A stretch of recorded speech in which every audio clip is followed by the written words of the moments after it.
ஐயா வணக்கங்கய்யா. இப்போ எப்படின்னா, இப்போ சிவகுமார் இல்லாத காலத்துல இருந்து அந்த பிரம்ம அந்த ஆத்மா இருக்குது. சிவகுமார்னு இந்த உடம்பு தான் சிவகுமார்னு சொல்றோம்னு வச்சுக்கலாம் ஒரு பேச்சுக்கு. இந்த உடம்பு வந்ததுனால ஒரு விருத்தி ஆகிறதுனால அந்த சிவகுமார்னு சொல்றோம். ஆனா அதுக்கு முன்னாடி காலத்துல எத்தனையோ உடம்பு எடுக்கிறதுக்கு முன்னாடியுமே அந்த ஆத்மா இருந்துகிட்டே தான் இருக்குது. அது கூட வேணாம், குழந்தையா இருந்தது இல்ல. ஆமாங்க. அப்ப சிவகுமார் இருந்தாப்லையா? இல்லைங்க. இப்ப ஆன்மா இருந்ததா இல்லையா? அப்போ இருந்ததுங்க. அந்த நான் இல்லாதனால அதை பத்தி தெரியல நமக்கு. கேக்குறது உங்களுக்கும் புரியுதுன்னு நினைக்கிறேன். குழந்தையில இந்த உடம்பதான் நீங்க அப்படின்னா தெரியாது. இந்த உடல் சார்ந்த அடையாளத்தோட எண்ணங்கள் விருத்தி ஆகல. அதே மாதிரி உலகத்துல நான் இன்னாருங்கிற மாதிரி அனுபவத்துல அடையாளப்படுத்திக்கல. உலக நிகழ்வுகளோட, அதாவது உடலும் இந்த அனுபவத்தையும் சேர்த்து நான் அப்படின்னு அடையாளப்படுத்திக்காமையும் இருந்திருப்பீங்க குழந்தையில எல்லாருமே. ஆமாங்க. அப்ப ஆன்மா இருந்ததா இல்லையான்னு கேக்குறேன். அப்போ இருந்ததுங்க. அப்ப என்னவா இருந்திருக்கும்? அதான் எப்படின்னா, அப்ப ஆன்மா இருந்ததுன்னு இப்ப சொல்றீங்க. இப்ப ஆன்மா இருந்ததுன்னு அப்ப தெரியல. ஆமா. ஏன்னா மனம் விருத்தி ஆகல. அப்ப ஆன்மா இருக்குன்னு சொல்றதுக்கு கூட ஒரு எண்ணம் தேவைப்படுது இல்லையா? ஆமா ஆமாங்க.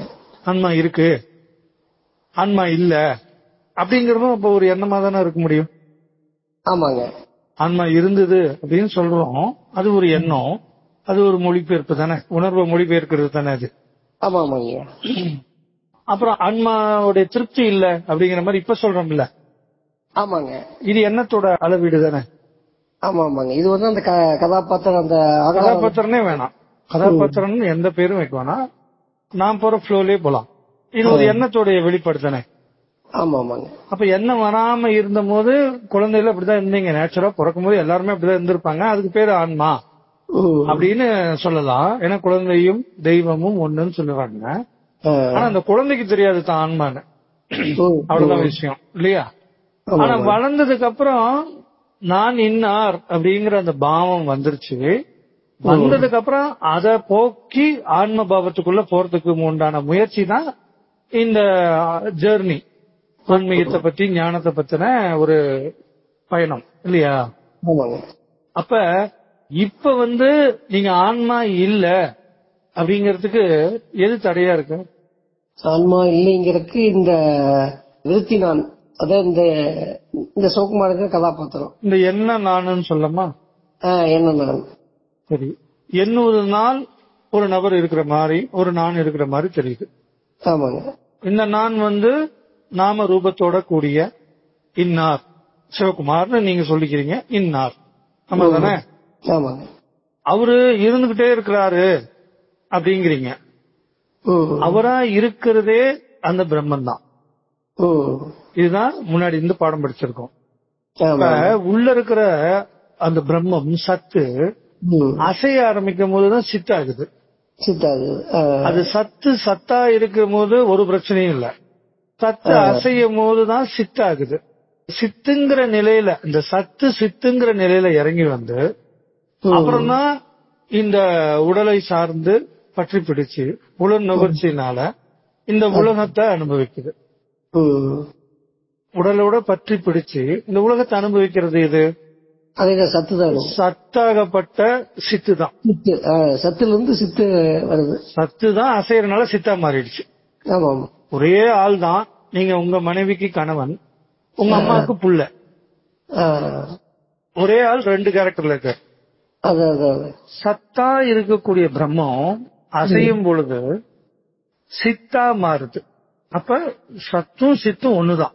அப்புறம் அந்த சித்தா மாறினதுக்கு அப்புறம் இந்த உலகத்தை அனுபவிக்கணும்னா இந்த சரீரத்துக்குள்ள இருக்குது. இந்த சரீரத்தை மாட்டிக்கிட்டு, ஒரு டிரெஸ் மாதிரி இந்த சரீரத்தை மாட்டிக்கிட்டு, இந்த சரீரத்தில் இருக்கக்கூடிய ஐம்பொறி புலன்கள் மூலியமா புலன் நுகர்ச்சி ஏற்படும் பொழுது இந்த உலகம் தெரியுது. இந்த உலகத்தை அனுபவிக்குது. அது இப்ப எது அனுபவிக்குது?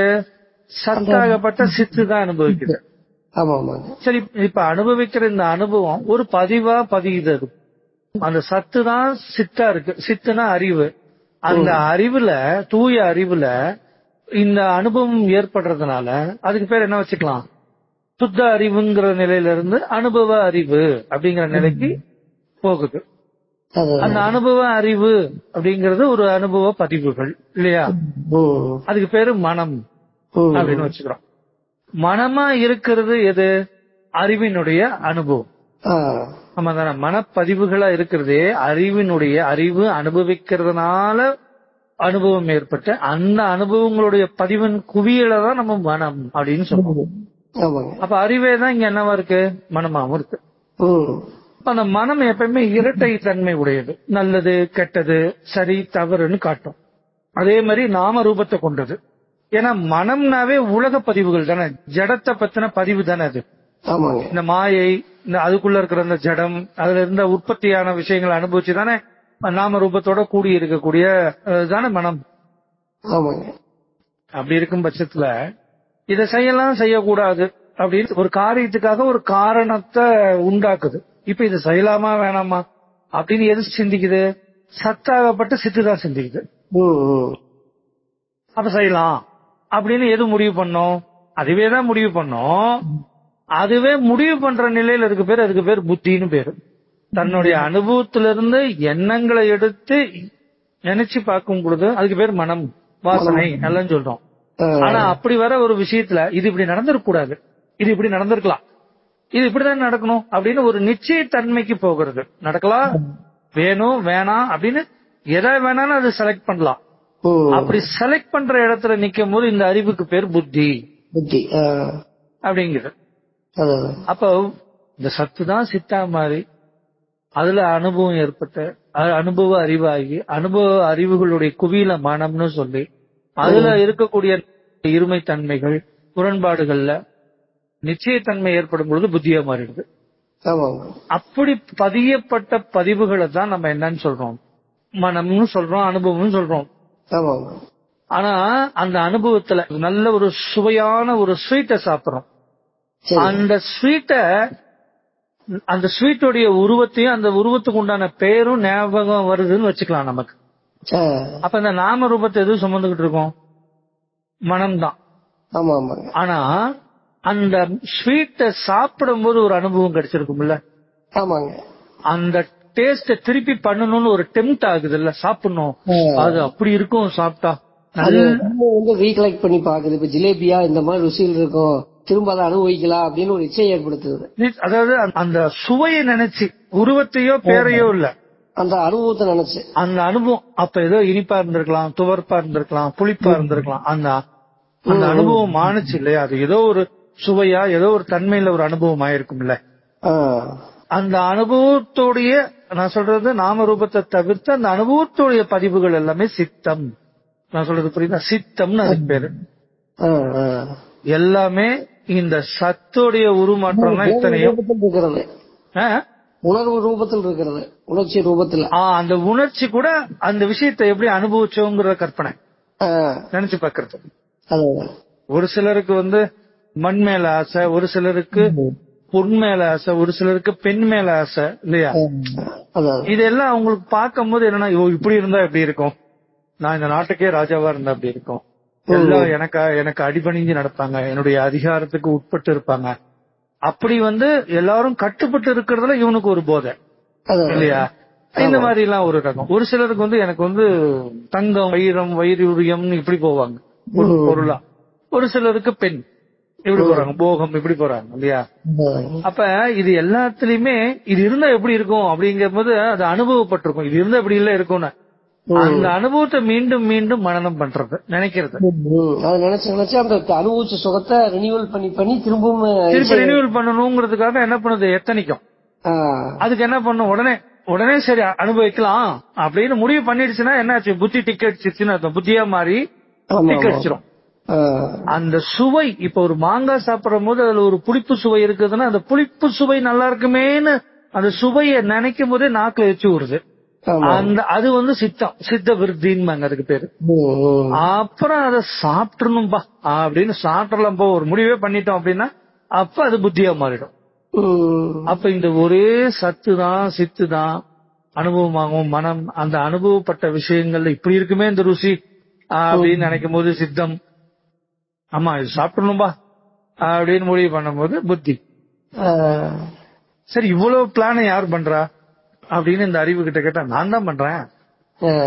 அப்ப அகங்காரம் வந்துருது, நான் வந்துருதா.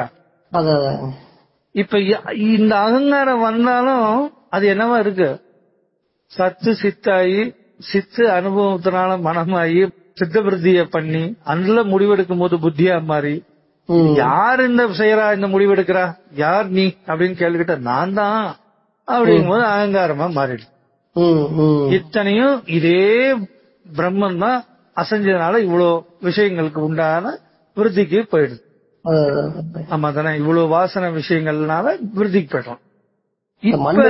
பானை சட்டி டம்ளர் இப்படி எல்லாம் மாறுற மாதிரி இப்ப இந்த நான் இருக்காரு இல்லையா, நான் அப்படிங்கிற மாதிரி ஒரு நபர்த்தன்மை மாதிரி சொல்லுது இல்ல, அந்த எண்ணத்துக்கிட்டதான் விசாரணையே நம்ம பண்றோம். ஆமா ஆமா, ஏன்னா அதுக்கு தானே பிரச்சனையே இருக்கு, அங்கதானே மாறுது. ஆமா ஆமா, அது ஒண்ணும் மாறல பாவம், அதான் அதோடைய படிநிலை. ஆனா இந்த இடத்துல நம்மளை குறிச்சு நம்ம கேள்வி கேட்டா கூட தப்பு இல்ல. பிறரை பார்க்கும் பொழுது நம்ம ஒரு நாம ரூபத்தோட அடையாளத்தோட பாக்குறதுனால அப்படிதானே பாப்போம் நம்ம செகண்ட் பர்சனை. ஆமாங்க. அப்ப நம்ம மேலே நமக்கு அவனை பாக்குற பாவம் வந்துருது. அவனை எப்படி பார்ப்போம், உடலையும் அந்த நாமத்தையும் வச்சுதானே அவன் இன்னார் நம்ம நினைச்சுக்கிறோம். அது மாதிரிதான் நம்ம மேலே நமக்கு ஒரு எண்ணங்கள் விருதியாகுது. அப்ப இந்த நான் அப்படிங்கறது நான் தான் சொன்னது, அது அறிவு தன்னைதான் சொல்லிக்கிச்சு. ஆனா என்ன சொல்லுது, இந்த விரலை எடுத்து மார்பிள வச்சு உடம்ப தொட்டு சொல்லும் நான் தான் அப்படின்னு இல்லையா. அந்த நான் யாருன்னு விசாரம் பண்ணா என்ன ஆகும், இந்த நான் எங்க இருந்து உற்பத்தி ஆச்சு, அங்க மூல நான்ல இருந்து உற்பத்தி ஆச்சு இல்ல, இந்த நான் உலகத்துல இருந்து உற்பத்தி ஆச்சு. இப்ப சத்து சித்தாயி, சித்து உடலை புடிச்சு அனுபவிக்கலன்னா மனம்னு ஒண்ணு இல்ல, மனம்னு ஒண்ணு இல்லன்னா சித்தம்னு ஒண்ணு இல்ல, சித்தம்னு ஒண்ணு இல்லன்னா புத்தி தேவையில்ல, புத்தினே ஒண்ணு இல்லன்னா நான் செஞ்சேன் நான் தான் அப்படின்னு சொல்றதுக்கு இந்த அகங்காரம் இருக்காது இல்லையா. அப்ப இந்த அகங்காரம் இந்த உலக அனுபவத்திலிருந்து தானே உற்பத்தி ஆகுறாரு. அப்ப உலக அனுபவத்தினால இந்த அறிவு தன்னை இன்னார் அப்படிங்கிற பாவத்துக்கு தள்ளப்படுறதுனால இவரை விசாரிச்சா ஒரு நபர் மாதிரி தெரிவார். அப்ப இவர் நபரா, இவர் இப்படி ஒரு இது வருது, இவர் நபரா அப்படின்னா அப்ப நபர் தன்மைன்னா என்ன பண்ணணும், அப்ப உடம்பா, நீ இந்த உடம்பா அப்படின்னு கேட்டா உடம்பு இல்லையே அப்படின்னு வருது பதில். சரி நீதான் இந்த மனசா அப்படின்னு இப்ப மனச பிரிச்சு பாக்குறோம், மனசா அப்படின்னு பார்த்தா நான் மனசு இல்லைங்குது பாருங்க. இதனாலதான் இது உருவாச்சே, அனுபவத்தினாலதானே இது உருவாச்சு. அது அதனாலதானே மனம் உண்டாச்சு, அந்த மனசுல இருக்கக்கூடிய சித்தம் விருத்தியாச்சு, அப்புறம் புத்தி வேலை செஞ்சிச்சு, அப்புறம் தானே இவர் வந்தாரு. இப்ப இவரை கூப்பிட்டு நீ உடம்பான்னு கேட்டா இல்ல, நீ மனமான்னு கேட்டா என்ன சொல்லுவாரு, இல்ல. அப்ப நான் யாருன்னு கேள்வி கேட்டா இப்ப மட்டும் என்ன பண்றோம்னா தன்னுணர்வு நிலைக்கு போயிடும். நான் சொல்றது புரியுதா? விசாரிக்கிறது என்னமோ இந்த அகங்கார நானதான் விசாரிக்கிறோம். அப்ப இது நான் இல்ல, இது நானா இருக்க முடியாது. அதுக்குதான் உதாரணம் சொல்றோம் இல்லையா, தூங்கும் போது நீ இருக்கியா இல்லையே, உடல் இருக்கா இல்லையே, மனம் இருக்கா இல்லையே, உலகம் இருக்கா இல்லையேங்குது. அப்ப இதெல்லாம் இல்ல இல்லன்னு சொல்றதுக்கு ஒண்ணு இருக்குல்ல. ஆமா, அது எது, அப்ப அதுதான் நீயா அப்படின்னு கேள்வி கேட்டு போனா இந்த அகங்கார நான்கிறது கலண்டு போய் நான் இருப்பா இருக்கிற நான் அப்படிங்கிற ஒரு விஷயம் கிடைக்குது எல்லாருக்கும். ஆமா தானே, இப்பயும் அப்படித்தானே கிடைக்குதோம். இப்ப இந்த நினைப்புனால நான் இன்னார் அப்படின்னு இருக்கு, அந்த நினைப்புலதான் நான் இன்னாரா ஒரு பாவம் இருக்கு. அந்த பாவத்தை கழிச்சு பார்த்தா நான் இருக்கிறேங்கிறது இருக்கு, அது எப்பயுமே இருக்கு. அப்ப இந்த நபர் தன்மை மாதிரி இருக்கிறவருக்கு தாம் பிரம்மமா இல்ல அப்படின்னு இப்ப என்கிட்ட கேள்வி கேட்கிறாரா? இப்ப நான் கேள்வி கேட்கிறேன் உங்களை, இவரு கேட்கிறார் இந்த உலகத்தினால, இந்த அனுபவத்தினால, சித்த விருத்தினால, புத்தினால இது யாருக்கு நடந்தது, எனக்கு. அப்ப நீ யாருங்கும் போது இந்த நபர், இப்ப இதனால உருவாக்கப்பட்ட இந்த நபரு எனக்கு நான் அப்படி இருந்தாலும் நான் அந்த பிரம்மம்னா அந்த திருப்தி இல்லையே எனக்கு அப்படிங்கிறாரு இவரு. இப்ப இவரு கேள்வி கேட்கிறாரா, பிரம்மம் கேள்வி கேக்குதா? பிரம்மன் தான் கேள்வி கேக்குது, சோக்குமாரா இருந்து கேள்வி கேக்குது. இப்ப கமலஹாசன் நான் சப்பானியா தான் நடிக்கிறேன்னு சொன்னா நான் கமலஹாசனா இல்ல, நான் சப்பானியா நடிக்கும் போது நான் கமலஹாசனா இல்லைன்னு சொல்ல மாட்டாரு, அவருக்கு தெரியும். சப்பானியாவும் நடிக்கிறாரு, கமலஹாசனாவும் இருக்கிறாரு. அப்ப நான் பிரம்மமா இருந்து பிரம்மமே கேள்வி கேக்குது, நான் தான் சிவகுமாரா நடிக்கிறேன்னா பிரம்மத்துக்கு ஒன்னும் பிரச்சனை இல்லையேங்கிறேன் நானு. உங்களுக்கு எங்க அபூர்ணமா தெரியுது, பூரணமா இல்லாம பூரணமின்மையா உங்களுக்கு தெரியுது இல்லையா? எனக்குன்னு ஒரு முழுமை இல்லைங்க, ஒரு சாட்டிஸ்பைடே இல்லை அப்படிங்கிறீங்கல்ல. நானுக்கு இந்த சிவகுமார் ஆளுக்கிட்ட அந்த திருப்தி இல்லாம இருக்குது, பூர்ணம் இல்லாத மாதிரி தெரியுது. சரி, இவ்வளவு நாள் விசாரணையில அப்படி ஒரு ஆளே இல்லைங்கறதான் கண்டுபிடிச்சிருச்சுங்க. சரி, அப்படி இருக்கிறது யாருன்னு விசாரிச்சா அதுவும் இந்த சத்து தான். ஆமா ஆமா. அதனால நாம என்ன சொல்றோம், இங்க இருக்கக்கூடிய எல்லாமே பிரம்மன் தான். பிரம்மன் தான் நீயா இருக்கு, நீ பிரம்மமா ஆக முடியாதுங்கிற நம்ம. ஏன்னா அதுல இருந்துதான் இந்த நான் தான் செஞ்சேன் இருக்குது பாருங்க. இந்த உலகத்தோட அடையாளப்படுத்தும் பொழுது இந்த அறிவு என்ன சொல்லுது, அகங்காரமா தெரியுது, நான் தான் பண்ணேன்னு. இந்த உலகம், இந்த அகங்காரம், இந்த காட்சி, மனம் எல்லாத்தையும் கழிச்சு பார்த்தா அப்ப மட்டும் நான் இருப்பு நானா தெரியுறேன். ஆமா தானே? இப்ப இது என்னங்கறத பிரிச்சு பாக்குது உங்க அறிவு, பாத்துருச்சு. இப்ப உலக அனுபவம் ஏற்படும் போது அது அந்த அனுபவங்களுடைய குவியல் எல்லாம் போய் மனம் ஆகுது, அப்புறம் அதுல சித்த விருத்தி ஆகுது, அப்புறம் அதுல நல்லா பிடிக்கும் பிடிக்கலன்ற சஜஷன் எல்லாம் வைக்கிறதுனால புத்தி ஆயிடுது. அப்புறம் திருப்பி இது செய்யலாம் செய்ய வேணாம், நான் தான் செஞ்சேன், நான் பண்ணேன், அங்க போனேன் வந்தேன்னு ஒரு வேலையை செய்யற மாதிரி, நான் இன்னாரா இந்த விஷயம்லாம் நான் தான் பாத்துக்கிட்டு இருக்கிறேன் அப்படின்னு ஒரு நபர் மாதிரி மாறினதுனால வந்த குற்றம் அப்படின்னு ஆயிடுச்சு. இப்ப ஆமா நான் இன்னாரு, நான் இப்படிப்பட்டவன். அதனாலதான் சொல்றேன், நீ எங்க செய்யற எல்லாம் அதுதான் செய்யுதுன்னு சொல்றோம். என்ன வளைச்சு வளைச்சு பேசினாலும் அதுவேதான் இதுவா இருக்கு, ஜீவ பாவத்துல இருக்கு. எது பூர்ணமோ அதுதான் நான் பூர்ணம் இல்லைன்னு சொல்லுது. பூர்ணம் இல்லைன்னு சொல்லல, அது சொல்லவே இல்லையே. அது இந்த இடத்துல இந்த ஜீவ பாவத்துல வரனால ஒரு வார்த்தை வருது. அதுவும் எங்க வருது, இந்த மாயா உலகத்துலதான் வருது. இந்த உலகத்துல இன்னாரா இருந்து தானே எனக்கு பிரம்ம நிஷ்டனா நான் இல்ல, நான் ஒரு பூர்ணனா இல்லன்னு சொல்லுது. நாம என்ன சொல்றோம், பூர்ணம் பூர்ணமா தாப்பா இருக்கு, அதுல எந்த மாற்றமும் இல்ல. அதோடைய இந்த விருத்தியாகி இந்த பூர்ணம் இல்லைன்னு சொல்றதான் பொய் அப்படின்னு சொல்றோம் இல்லைங்களா? இல்ல, இதெல்லாம் புரிஞ்சதுக்கு அப்புறம் விருத்தி ஆனா என்ன, சித்தம் வந்தா என்ன, ஏன்னா அதுதானே அதோட படிநிலைகள். இப்படி ஆகிதானே ஒரு அனுபவத்தை இந்த உலகத்துல அதனால அனுபவிக்க முடியும். இந்த நிலைதான் ஆக்டிவேட் இருக்கிற மாதிரி அந்த நிலையை நம்ம இன்னும் டச்சே பண்ணாத மாதிரி இருக்குதுங்க. அந்த இடத்த நீங்க புரிஞ்சுக்காம டச் பண்ணாம இருக்கிறீங்க. அது ஒரு இடம் எங்க இருக்குதுன்னா அந்த இடம் உங்க எண்ணத்துல இன்னும் உருவாகல. அப்படி ஒரு இடம், அப்படி ஒரு இடம் உங்க எண்ணத்துல இப்ப விசாரம் பண்ணி ஆமா இல்லன்னு உங்களுக்கு அந்த புத்தியில இந்த இடத்துல உறுதியாகி ஆமா இல்ல இப்படித்தானே இருக்க முடியும்னு ஆகி அத யுக்தி பூர்வமா பண்ணா விசாரம் பண்ணா அப்படி ஒரு இடம் கிடைக்கும். இப்ப பிரம்மம் எங்க இருக்குது, அது ஒரு இடமா இங்க குறிப்பிட்டு காட்டுறதுக்கு? நான் இருக்கிறேங்கிறது ஒரு அளவு இருக்குதா, நான் இவ்வளவுதான் இருக்கிறேன், நான் இவ்வளவு இருக்கிறேன்னு காட்ட முடியுமா உணர்வை? இல்ல. அப்புறம் அது மட்டும் எப்படி எதுவுமே இல்லாம தெரியுது? இந்த விருத்தி சிவகுமார வேணா நம்ம இவ்வளவுதான் இப்படி இந்த வரையறைக்கு உட்பட்டவன் நம்ம சொல்லிடலாம், இருக்கட்டுமேன்ற. அதுதான் சொன்னேன், இந்த சத்து தான் அசைஞ்சு சித்தா மாதிரி சிவகுமாரா இருக்குன்றேன். அப்படித்தானே இருக்கு? இருக்கட்டுமேங்கிறேன்.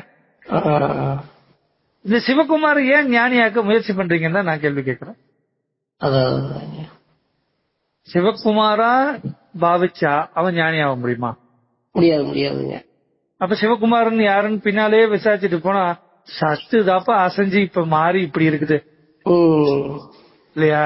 நான் என் மனைவிக்கு கணவன் போல, நான் என் தாய்க்கு மகன் போல, என் பிள்ளைக்கு தகப்பன் போல, என் நண்பனுக்கு நண்பன் போல.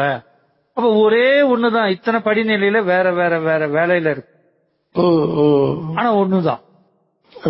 அதுக்காக இத்தனை இருக்குன்னு சொல்லிட முடியுமா? இப்ப இத்தனை வேலை பாக்குறதுனால சாதாரணமா சாமானியனா கேக்குறேன், சிவகுமார்னு நம்ம வச்சுக்கிட்டோம்னா கூட, சாதாரணமா ஜீவனா வச்சுக்கிட்டா கூட சிவகுமார் சிவகுமாரா இருக்கிறாரா? இல்லையே. அவர் பொண்டாட்டிக்கு புருஷனா இருக்கிறாரு, அவங்க அம்மாவுக்கு பையனா இருக்கிறாரு, நண்பனுக்கு நண்பனா இருக்காரு, குருவுக்கு சீடனா இருக்காரு, கடவுளுக்கு பக்தனா இருக்காரு, வேலை செய்யற இடத்துல முதலாளியா இருக்கிறாரு, தொழிலாளியா இருக்கிறாரு, இத்தனையாவும் இருக்கிறாருங்க. அப்படின்னா நான் சிவகுமாரா இருக்க முடியலைங்க. அப்படின்னா இருக்க முடியுமா? அது விவகாரத்துக்கு அப்படித்தான் இருக்குதுங்க. இருக்குதா இருக்கணுமா? புரியலீங்க. விவகாரத்துக்கு அப்படித்தான் இருக்குது. விவகாரத்துக்கு அப்படிதான் இருக்குதுன்னா அப்படிதான் இருக்கா இல்ல அப்படிதான் இருக்கணுமா? அப்படி இருந்தாதான் விவகாரம் நடக்குமா? அப்படி இருந்தா தான் விவகாரம் நடக்குங்க. அதுக்காக என்ன பண்ணுது? அப்படி இருக்க வேண்டியதா இருக்கு. சிவகுமாருக்கு பிரம்மம் கூட சொல்ல, சாதாரண ஜீவனுக்கே சொல்றேன். அப்ப நீங்க சொல்றீங்க சிவகுமாரா என்னால இருக்கவே முடியலங்க, இப்படி நழுவி நழுவி இப்படி ஆயிடுறேங்க. இப்ப சிவகுமாரா இருக்கிறதுக்கு நீங்க என்ன பண்ணணும்? நான் அப்பனா, நான் கணவனா, நான் நண்பனா, நான் பக்தனா, நான் சீடனா அப்படின்னு விசாரிச்சுட்டே வந்தா, எல்லாம் கழிச்சுட்டே வந்தா என்ன இருக்கும் கடைசியில? நான் சிவகுமாரு அப்படின்னு ஒரு எண்ணம் இருக்கும் இல்லையா? நான் தான் இத்தனையாவும் ரோல் பிளே பண்றேன் அப்படின்னு ஒரு அப்படிங்கறத புரிஞ்சுக்கிறீங்க. புரிஞ்சுக்கிட்டு நான் நானாதாப்பா இருக்கேன், இதெல்லாம் கழிச்சு பார்த்தா நான் இருக்கேன், நான் சிவகுமாரா இருக்கேன். ஆனா நான் தான் இத்தனையாவும் நண்பனாவும் கணவனாவும் பக்தனாவும் சீடனாவும் மகனாவும் இருக்கிறது நான் தான் அப்படின்ற அறிவு இப்ப வந்துருச்சு சிவகுமாருக்கு. இப்ப சிவகுமார் அப்பனா இருக்கும் போது ஐயோ நான் அப்பனா இருக்கேன் பார், நான் சிவகுமாரில இருக்கணும், நான் நழுவி வந்துட்டேனே. நான் அப்புறம் மகனா இருக்கும் போது ஐயா இப்படிலாம் இருக்க கூடாதுப்பா, நான் அப்படி இல்ல இருக்கணும். அப்படி இல்லையா? அப்படி இருக்கிறதுக்கு அப்படி இருக்கிறனாலதான் இத்தனையாவும் இருக்கும். அதான் சிவகுமார் இருக்கிறனாலதான் இத்தனையாவும் இருக்கிறோம். இத்தனையாவும் இருக்குது. இத அப்படியே கொண்டு போய் இப்ப இந்த ஜீவாத்மால இப்படி பொருத்தி பார்த்த மாதிரி பரமாத்மான்ற இடத்துல வச்சு பார்த்தா என்ன நடக்கும்? அந்த பரமாத்மா தான் சிவகுமாரா இருக்கு. சரி, இருக்கிறதுனா இப்ப நீங்க சிவகுமாரா இருந்து ஒரு அம்மாக்கு மகனா இருக்கிறதுல உங்களுக்கு என்னங்க கஷ்டம் இருக்கு? கஷ்டம் இருக்கா? சிவகுமாரா இருந்துட்டு உங்க அம்மாவுக்கு பிள்ளையா இருக்கும் போது சிவகுமாருங்கிற தன்மைக்கு பங்கம் வந்துருதா? கேள்வி கேட்கிறேன். அது சிவகுமார் தான் பாதிக்கப்படுதுங்க. அந்த எது ஈடுபடுதோ அந்த நானுக்கு தானே பாதிக்கப்படுது ஒவ்வொரு உறவுகள்னால. நான் கேக்குறது உறவுகள்னால நடக்கக்கூடிய விஷயங்கள்ல பாதிக்கப்படும் பொழுது, இப்ப ஒரு அம்மா சண்டை போடுறாங்க, யார்கிட்ட சண்டை போடுறாங்க? தான் மகன்கிட்ட. ஆனா அது யாருக்கு பாதிக்குதா நினைச்சுக்கிது? சிவகுமாருக்கு பாதிக்குது. அந்த அம்மாவுக்கு உரிமை இல்லையா? நம்ம தானே. அவங்கள பொறுத்த வரைக்கும் என் பையன்கிட்ட உரிமை இருக்கு. ஒரு மனைவியை பொறுத்த வரைக்கும் தன் கணவன்கிட்ட வாழ்க்கையே அர்ப்பணிச்சிருக்குது, கணவனுக்காக எல்லாம் விட்டுட்டு வந்துருச்சு. அவங்க ரெண்டு பேருக்குள்ள இருக்கிற அண்டர்ஸ்டாண்டிங்ல ஏதோ ஒண்ணு சொல்ல போனா அது எப்படி நீ சொல்லலாம் அப்படின்னு. அப்ப எல்லா உறவுகளையும் சிவகுமாரா இருந்து டீல் பண்றது, எல்லா உறவுகளுக்கும் நாம என்ன உறவா இருக்கிறோம் அந்த சூழ்நிலையிலங்கிற மாதிரி தானே நம்ம யோசிக்கணும். அப்பாவை பார்க்கும் போது நம்ம ஆட்டோமேட்டிக்கா என்ன ஆயிடுறோம்? பையனாயிடுறோம். ஆமா தானே. உங்க வாதியார பார்க்கும்போது ஆட்டோமேட்டிக்கா நீங்க ஸ்டூடெண்ட் ஆயிடுவீங்க. குருவை பார்க்கும்போது ஆட்டோமேட்டிக்கா சீடன் ஆயிடுவீங்க. அந்த பாவம் வருதா இல்லையா? அப்ப ஒரே நபர் தான் உன்னை பார்க்கும் போது அதுக்குண்டான பாவத்துக்கு போயிடுறாரு. ஆமா தானே. அது மாதிரி இந்த பிரம்மம் இந்த உலகத்துல இந்த உடம்பு வச்சுக்கிட்டு இன்னது பார்க்கும்போது இன்னதோட பந்தப்படுற மாதிரி. ஆமா தானே. இங்க இருக்கிற விஷயங்கள் வாசனை சுகத்தோட அனுபவிக்கிறதுனால அது பந்தப்படுது. திருப்பி மீண்டும் அனுபவிக்கணும் அப்படின்னு நினைக்கும் போது அது பந்தமாயிடுது. அப்ப இதே பரம்பொருள் தான் சிவகுமாருக்கு ஏதாவது நேரம் தனிச்சு சிவகுமாருக்கு தான் நேரதுன்னு சொல்ல முடியறது இல்ல. அது எனக்குங்கிற மாதிரி அடையாளப்படுத்திக்க. எனக்கு வேற சிவகுமார் வேற இல்ல. ஆமாங்க. இந்த இடத்துல ஜீவனா இருக்கிற சிவகுமாருக்கு தான் இத்தனை கதாபாத்திரமாவும் இத்தனையும் நடக்குதுங்கிறோம். இத அப்படியே பிரம்மத்தோட பொருத்தி பார்த்தா பிரம்மன் தான் சிவகுமாரா இருக்குதுன்னு அடுத்த ஸ்டேஜுக்கு போயிடலாம் மேல. அப்ப இந்த சிவகுமார் நிலையில இருந்து பார்த்தா எல்லாம் இந்த சிவகுமார் தான். சரி, இந்த சிவகுமார் யாரான்னு விசாரிச்சு சிவகுமாரா இருக்கிறதே பிரம்மன் தான். அதாவது சத்து நிலையில இல்ல, சித்து நிலையில. சித்து அசைது இல்லையா, அந்த நிலையில அனுபவம் ஏற்படுறதுனாலதானே இந்த சிவகுமார் இருக்கிற மாதிரி தெரியும். அப்ப இத விசாரிச்சுக்கிட்டே சித்துக்கு போய் சித்த சுத்தி ஏற்பட்டு அந்த இடத்துல நமக்கு எந்தவித வாசன பலமும் எழல, எண்ணங்கள் அற்று இருக்கிற அந்த உலகத்தை பற்றியோ இங்க எல்லா விஷயங்களை பற்றியோ நான் இன்னார் அப்படிங்கறத பற்றி எந்த சிந்தனையும் இல்லைன்னா அது என்னவாயிடுது? அறிவு அசையாது. அப்ப அறிவு அசையலன்னா அது என்ன பண்ணுது? சித்து சத்தாயிடுது. அப்ப அந்த ஒண்ணுமில்லாத எதனுடைய அடையாளம் இல்லாம எந்த கதாபாத்திரத்தோடையும் தான் இன்னாரு தாதி இது என்னது இது நான் பண்ணேங்கிற எந்த வித அடையாளம் இல்லாம தனிச்சு அது அதுவாவே இருக்கிற ஏகமா இருக்கிற நிலை தானே பூரணம். ஆமாங்க. இப்ப அந்த நிலையில இறங்கி வந்து தானே இவ்வளவு விவகாரம் பண்ணுது. ஆமாங்க. ஆமான்னு புரிஞ்சுக்கிட்டதுக்கு அப்புறம் இப்ப நான் அதுவா இல்ல அப்படிங்கறது எப்படி? அதுவா இருக்கனால தானே இதுவா இறங்கி வர முடியுது இல்லீங்களா? அது இதுக்காக தானே இறங்கி வந்திருக்குது சிவகுமாரா இருக்கணும்னு. இத புரிஞ்சுக்கிட்டதுனால எப்படி நமக்கு அந்த விடுதலை ஒரு உணர்வு? யாருக்கு விடுதலை? இந்த யாரு புரிஞ்சுக்கிட்டா? யாரு? இவன் தான் புரிஞ்சுக்கிட்டானு இந்த சிவகுமாரா. இவன் யாரு? இவன் அந்த இவனே அதேதான். சொல்லுங்க அவன்கிட்ட, நீ அதுதான் சொல்லுங்க. குரு அதானே சொல்லி கொடுக்குறாரு, தத்துவமசி அகம் பிரம்மாஸ்மி, நீ அதுவா தான் இருக்க அப்படிங்கிறாரு. இவர் ஒத்துக்க மாட்டாரா? இல்ல ஒத்துக்கிறாரு. அவர் எத்தனை தடவை கேட்டாலும் அத்தனை தடவை சொல்லிட்டே இருந்தேன். ஓஷோ அழகா ஒரு கதை சொல்லுவாரு. ஒரு கப்பல்ல இன்டர்வியூ எடுத்திருப்பாங்க. கப்பல்ல வேலைக்கு சேரணும் மாலுமியா. இன்டர்வியூ எடுக்கும்போது கேட்பாங்க, என்ன கேட்கும்பா, ஒரு மிகப்பெரிய அளவு வருது, அவன் என்ன பண்ணுவேன் அப்படின்பாரு. ஆங்கரை தூக்கி போடுவேன் அப்படின்பாரு. நங்கூரத்தை போடுவேன், நின்னுடுவேன் அப்படின்பாரு. இன்னொரு பெரிய அளவு வருது, என்ன பண்ணுவாங்க, இன்னொரு நங்கூரத்தை தூக்கி போடுவேன். சரிப்பா, இப்ப அதுக்கு மேல ஒரு பெருசா வந்துருச்சு, இப்ப என்னப்பா பண்ணுவாள? இப்ப அதுக்கு மேல ஒரு பெருசா ஒரு நங்கூரத்தை எடுத்து போடுவேன். இப்படியே சொல்றாரு. அலை வருது, அலை வருது, இவனு நங்கூரத்தை போடுவான். டக்குன்னு அவர் நிறுத்திட்டு, ஏப்பா இத்தனை நங்கூரம் உனக்கு எங்கப்பா கிடைச்சதுன்னு கேக்குறாரு. அதுக்கு இவர் சொல்றாரு, இத்தனை அலை எங்க கிடைச்சதோ அங்கதான் நங்கூரம் கிடைச்சது. அப்ப நீ கேட்ட கேள்விக்கு இதாப்பா பதிலு. நீ இன்னும் வருதுன்னா நானும் இன்னும் நங்கூரத்தை போட்டுக்கிட்டே இருப்பேன். அப்ப இன்னும் நான் சிவகுமார்னா நம்ம இந்த பக்கம் என்ன போடுறோம், நீதான் பிரம்மம் நங்கூரத்தை போட்டுக்கிட்டே இருக்க வேண்டியதுதான். உனக்கு எங்க இந்த இத்தனை பிரம்மன் சொல்றீங்கன்னா, எங்க இந்த சிவகுமார் முளைக்கிறோம்னா அத்தனை சிவகுமாருக்கும் அத்தனை பிரம்மத்தை சொல்ல வேண்டியதா இருக்குது.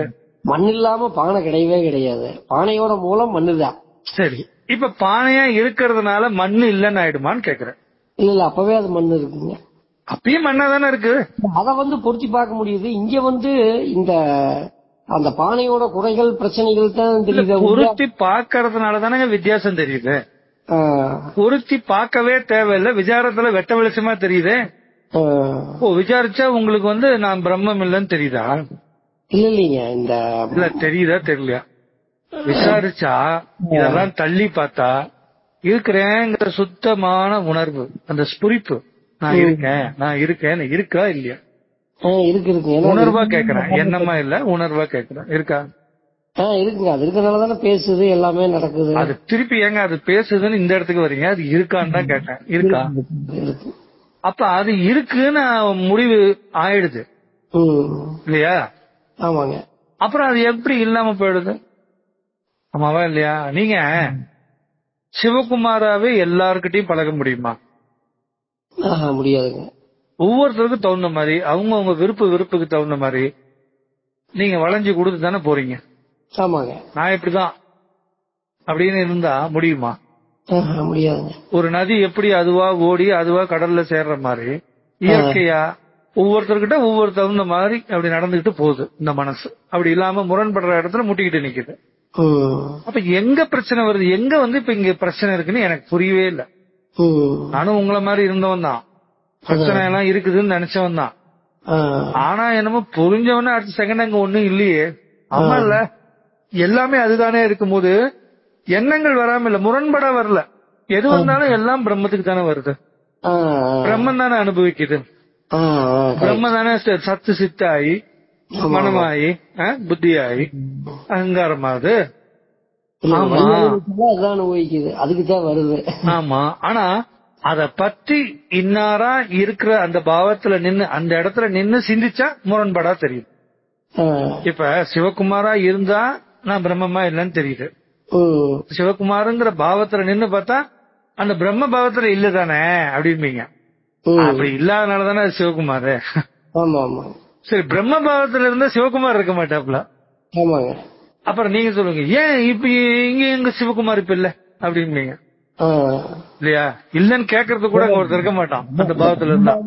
என்ன இந்த பிரம்ம பாவத்துல இருக்கிறதே அதுதான். இந்த சிவகுமார் பாவத்துல இருக்கிறதே அந்த பிரம்மன் தான். சரி, இப்ப என்ன பண்ணலாம்? இப்ப உங்களுக்கு திருப்தி வேணுமா வேணாமா? ஏதோ அதை குறித்த ஒரு எண்ணத்துக்கு திருப்தி ஏற்படுத்துற மாதிரி இருக்கா, இல்ல அப்படி ஒண்ணு நபர் இருக்காரா? அதாவது பிரம்மன் தான் சிவகுமாரா இருக்குது அப்படிங்கிற போது பிரம்மா ஆல்ரெடி பூர்ணம். அப்ப அந்த சிவகுமாருங்கிறது அதோடைய வெளிப்பாடு தானே, அது உண்மை அல்ல. அதாவது உண்மை அல்லன்னு திருப்பி மறுக்காதீங்க. அது மாயையா கூட இருக்கட்டும், கனவுதான். ஆனா வலிச்சுதா? ஆமா ஆமா, வலிக்குதா கனவுல? என்னதான் நம்ம சொன்னோம்னாலும் இந்த இருபடி வகை 2 நாளா உண்மை இல்ல அப்படின்னு சொன்னாலும் வலிக்குதா? ஆமா ஆமா ஆமா. சரி, இல்ல பிரம்மன் தான், பிரம்மத்துக்கு தான் வலினாலும் அந்த வலியை அனுபவிச்சுதான் இருக்குது. அது அந்த வலியிலிருந்து விடுதலை. ஆமா, அதனால பிரம்மம் இல்லன்னு ஆயிடுமா? இப்ப கனவு கண்டனால சிவகுமார் எல்லாம் போயிடுவாரா? இப்ப கனவுல இருக்கிற சிவகுமார் திடீர்னு இறந்த மாதிரி ஒரு காட்சி வந்துருது, உடனே சிவகுமாரே இல்ல அப்படின்னு சொல்லிட முடியுமா? முடியாது. அந்த சிவகுமாருக்கு ஆதாரமா கனவு கண்ட இந்த சிவகுமார் இருக்காண்டா அப்படிம்பீங்க. நான் ஒரு ஜீவன் நினைச்சா கூட இப்படி சொல்லுவீங்க. நான் பிரம்மம்னு சொல்றேன். பிரம்மம் காண்ற கனவு தாண்டா சிவகுமாரேங்கிறேன். ஆமா தானே? அப்ப அதெல்லாம் தெரிஞ்சுதான் சிவகுமாரா தன்னை கனவு கண்டு அனுபவிச்சுட்டு இருக்குது. ஏன்னா இருக்கிறதே ஒண்ணுதான் அப்படின்னா அதுதானே எல்லாமா மாற முடியும். ஆமா. அப்போ அஞ்ஞானம் வேற ஆத்மா வேறன்னா அப்ப 2 இருக்குதாங்கிற மாதிரி ஆயிருந்தேன். இதுதான் அஞ்ஞானமா மாறுற மாதிரி கற்பனை பண்ணுது. இப்ப இங்க முரண்பாடு இல்ல. இந்த நிறைவுன்னா என்ன நிறைவு? அதுதான் நான் உங்ககிட்ட கேக்குறேன். உங்களுக்கு என்ன மாதிரி நிறைவு வேணும்? அப்படி ஒண்ணு இருக்கா? சரி, இருக்குன்னா எப்படி, என்ன ஐடியால சொல்றீங்க? நிறைவு நீங்க சொன்னீங்கல்ல, இதுல எதுவும் பாதிக்கப்படாம மொத்தம் இது ஒரு பொய் அப்படிங்கிற மாதிரியாத ஒரு அப்படி கேட்டீங்க.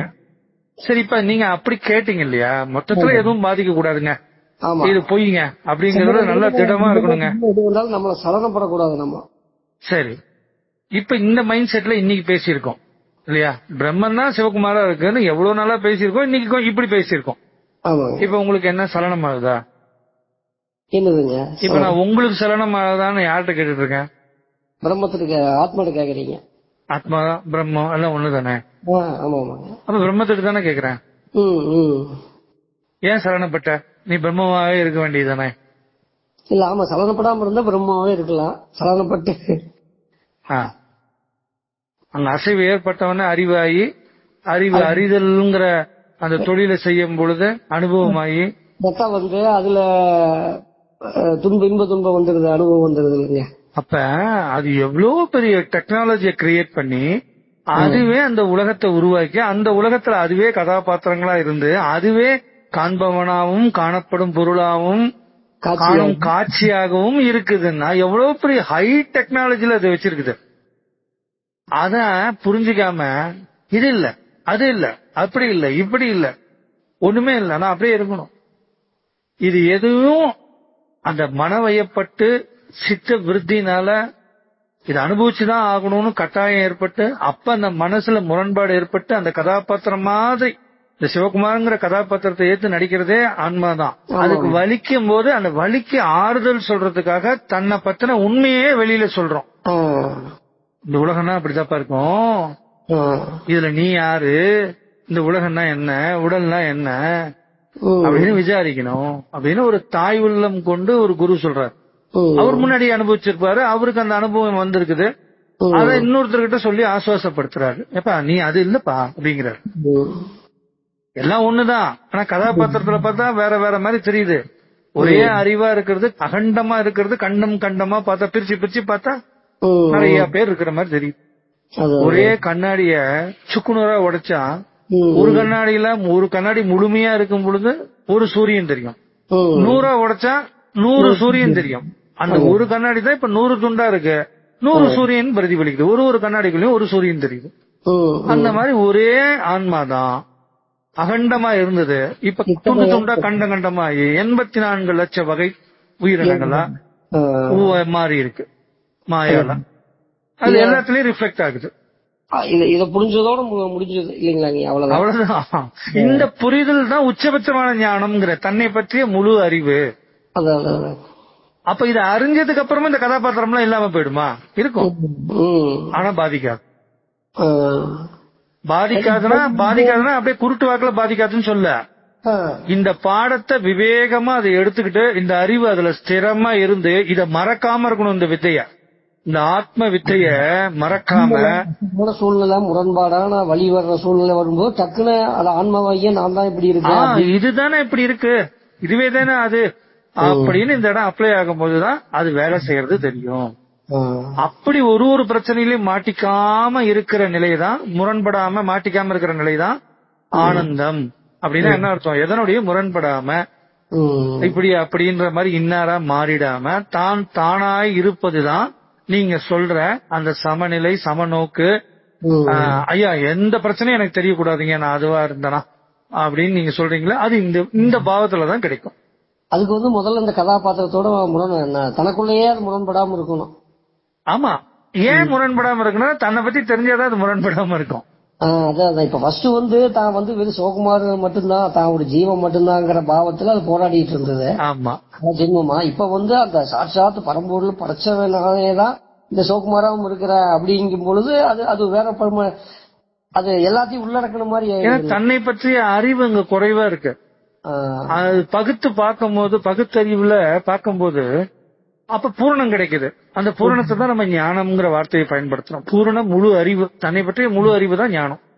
ஞானம்ங்கிறது அறிவு, தன்னை பற்றிய முழு அறிவுங்கிறோம். இப்ப அவருக்கு அதுல நல்ல வித்வத்துவம், நல்ல ஞானம் பெற்றவர் அவருக்கு அதை எதை கேட்டாலும் சொல்லுவாரு அந்த விஷயத்துல அப்படிம்பாங்க. அது எந்த விஷயமா கூட இருக்கலாம், வரைவரா இருக்கலாம், பாடுறவரா இருக்கலாம், மருத்துவரா இருக்கலாம். அவர் நல்ல அதுல ஞானம்பா அப்படின்றாரு. அப்படின்னா நல்ல முழுமையான புலமை பெற்றவர்கள். அது மாதிரி தன்னை பத்தி எந்த கோணத்துல விசாரிச்சாலும் தான் யாருங்கிற பதில் அவங்களுக்கு தெரியுது. இப்ப விசாரிப்பு மூலியமா இப்படி எதுவுமே விசாரிக்காம கம்முன்னு கண்ண மூடி உக்காந்துகிட்டே இருந்தா என்ன கிடைக்கும்? மனம் இங்க சுத்தமாகுமா? நான் இன்னார் அப்படிங்கிற புத்தியில ஒரு சிரம் வருமா? வராதுங்க. வேணா கொஞ்ச நேரத்துக்கு இந்த முரண்பாடுகள் எல்லாம் ஒதுக்கி வச்சுட்டு கம்முன்னு இருக்கலாம். அதனாலதான் சொல்றது, ஆரம்ப காலகட்டத்துல இந்த தன்னுணர்வை உணர முடியாதவங்களுக்கு உட்கார்ந்து பாரு. ஏன்னா விசாரம் பண்றது பிடிபடாது, விசாரம் எப்படி பண்ணணும்னு கூட தெரியாது. அப்ப இந்த விசாரம் பண்ண ஆரம்பிச்சு விசாரத்துல சுவாரஸ்யம் ஏற்பட்டு அதுல நம்ம அந்த யுக்தி எல்லாம் கடைபிடிச்சு அதை விசாரிக்கிற விதம் தெரிஞ்சு போச்சுன்னா ஒரு பானை சோறுக்கு ஒரு சோறு பதம் பிதிக்கி பார்த்துட்டா, இப்படிதான் எல்லா விஷயத்தோடையும் பொருத்தி பார்க்கணும்னு புரிஞ்சு போய் பொருத்தி பார்த்தா எந்த விஷயமும் நம்மள பாதிக்காத போது இந்த கண்ணை மூடி கொஞ்ச நேரம் அமைதியா சலனம் இல்லாம இருந்த மாதிரி இங்க என்ன நடந்தாலும் சலனம் இல்லாம இருக்க முடியும்ல நம்மளால. என்ன நடந்தாலும் இதெல்லாம் வெறும் படம் தாண்டா அப்படின்னு உட்காந்துருப்போம் தியேட்டர்ல.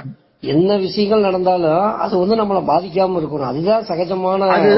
அது ஆட்டோமேட்டிக்கா இந்த விசாரத்து மூலியமா தானே அந்த முழுமையான நிலையை எட்ட முடியும். விசாரம்னா இந்த சாஸ்திர விசாரம், தன்னை பற்றிய விசாரம். அதான் தன்னுடைய பூர்வ நிலையை பத்தி நம்ம தெரிஞ்சுக்கிட்டே இருக்கிறது. ஆமா, அப்படி விசாரிக்காம எப்படி போய் நம்ம அப்படி இருக்க முடியும்? நான் உட்கார்றது தப்புன்னு எல்லாம் சொல்லல, ஆனா அதையே நம்பி ஏமாந்துடாதீங்கன்னு சொல்றோம். எண்ணங்களை நிறுத்துறேன்னு சொல்லிட்டு எக்கு தப்பா சிலதெல்லாம் பண்ணி மாட்டிக்கிட்டு அப்புறம் திடீர்னு என்னன்பாங்க, ஐயோ எனக்கு ஆன்மீகமே வேணாம், அது சொல்லாதீங்க, எனக்கு பரபரப்பா ஆயிடுறேன்னு ஷார்ட் டெம்பர் ஆயிடுறாங்க சில பேரு. ஏன்னா ஏதோ ஒரு பாதிப்பு அவங்களுக்குள்ள உளவியில பாதிப்பு ஏற்படுது. வலுக்கட்டாயமா நம்ம எதையும் நிறுத்த முடியாது இல்லையா? ஏனுங்க இது ஒரு அதாவது எப்படி சொல்றது, இந்த கேள்வி ஞானத்துல மூலம் தானே இதை புரிஞ்சுக்க முடியும். கண்ண மூடிக்கு தாயாருன்னு கேட்டா என்ன பேட்டா சோகுமாரு திரும்பவும் ஒரு மணி நேரமோ அரை மணி நேரமோ நீ எதுவாகவும் இல்லாம இருப்ப, அந்த பூரண பிரம்ம நிலைன்னு சொல்லுவாங்கல்ல, அது அப்படி கூட இல்ல, சும்மா இருப்ப. அப்புறம் திருப்பி வெளி விஷயங்கள்ல நீ பண்ணும் போது என்ன அளவீடுல இயங்கும் மனசு? ஜீவனுக்கு உண்டான அளவீடுல தானே நீ அணுகுமுறை செய்வ. உனக்கு ராக துவேஷம் இருக்குமா இல்லையா? ஒரு விஷயத்துலயும் விருப்பம் இருக்குமா இல்லையா? அப்புறம் அந்த ஒரு மணி நேரமோ இல்ல 4 மணி நேரம் கூட உட்காந்துரு, இல்ல 4 நாள் கூட உட்காந்துரு, 5ஆவது நாள் திருப்பி அந்த மனசு எந்த அளவீடுல செய்யும்? அப்ப அமைதியா இருந்தாதான் நான் நானா இருப்பேன் அப்படின்னு உன்னால இருக்க முடியுமா? உடல் இருக்கிறதுனால அதோட இயல்புக்கு தகுந்த மாதிரி பஞ்சபூத தத்துவத்தினால உடல் இயங்குது. அப்ப இந்த தத்துவத்துக்கு உட்பட்டு உடல் உணர்வுக்கு அது வந்துதானே ஆகணும் ஆன்மா. அப்படி வரும்பொழுது அந்த இன்னாருக்கு உண்டான பாவம் வந்துரும்ல. அப்ப விசாரம் பண்ணும் போது இன்னாருன்னு வந்தா என்னையா, இன்னாருங்கிறது நினப்பு தான், ஆனா இன்னாருங்கிற நினப்பு நான் கிடையாது. நானு இந்த நினப்புல இன்னாரா இருக்கிற இந்த நினப்பு நான் கிடையாது, நான் உணர்வு நான் அப்படின்னு ஏற்கனவே விசாரம் பண்ணி புரிஞ்சு வச்சிருக்கிறதுனால இது என்ன மாறி மாறி எண்ணங்கள்ல வந்து தொக்கி நின்னாலும் இல்ல இல்ல நெதின்னு தள்ளுபடி பண்ணி பூரணனா நானுங்கிறத ஏற்கனவே விசாரிச்சு வச்சிருக்கனால அந்த பதில்ல போய் நிக்குமா இல்லையா? ஆமா ஆமா. இததான் சொல்றாரு சாகும் வரை விசாரம் பண்ணுங்கிறாரு. அதாவது சாகும்னா என்ன, உடலை விட்டு ஆன்மா பிரியும் வரை இந்த விசாரம் நடத்துன்னா என்ன அர்த்தம்? நான் எப்பயுமே ஆன்மாதான் அப்படிங்கிற நிச்சயத்துல இருக்கிறது தானே விசாரம். ஒரு தடவையும் அந்த விசாரத்துல திட நிச்சயம் பண்ணிக்கிட்டே இரு அப்படிங்கிறாரு. ஆமா. ஏன்னா இங்க ஒண்ணும் சாக போறது இல்ல பாருங்க ஆன்மா. சாகும் வரைன்னு அப்ப ஆன்மா அப்ப எது சாகுதுன்னு ஒரு கேள்வி கேட்பான். ஏனுங்க இப்ப ஒருத்த வந்து ஒரு ஏழையா இருக்கான், ஒரு பிச்சைக்காரனா இருக்கான்னு வைங்க, அவனுக்கு வந்து ஏற்கனவே அவன் பிச்சைக்காரங்கிற அறிவுதான் இருக்குது. அதனால அந்த அறிவு வந்து அவனுக்கு வேலை செய்யும் போது எல்லாத்துட்டையும் பணிவா ஒரு பயமா ஒரு அப்படிதான் அவனுடைய இது இருக்கும்.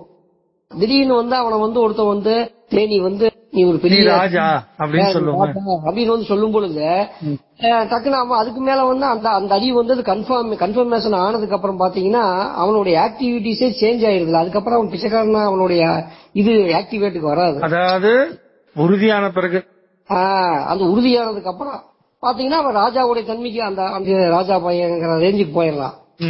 இப்ப அப்படி வந்து இப்ப நம்மளுக்கு வந்து இப்ப ஜீவங்கிறதுனால இந்த ஜீவபாவத்துல வந்துட்டு இருக்கிறோம். இப்ப பிரம்மம்னு அறிவு வந்ததுக்கு அப்புறம் அந்த பாவம் வரமாட்டேங்குது. அந்த இடத்துல நின்னு பாருங்கிற நீ அந்த இடத்துல இப்ப பிரம்ம பாவம் எப்படி வரும், ஜீவ பாவம் எப்படி வந்தது? ஒரு விஷயத்திலயும் நான் இன்னாரு எனது எனக்கு இதுல பலன் வேணும்னு இவ்வளவு விஷயத்த அடுக்கிட்டு போனில்ல.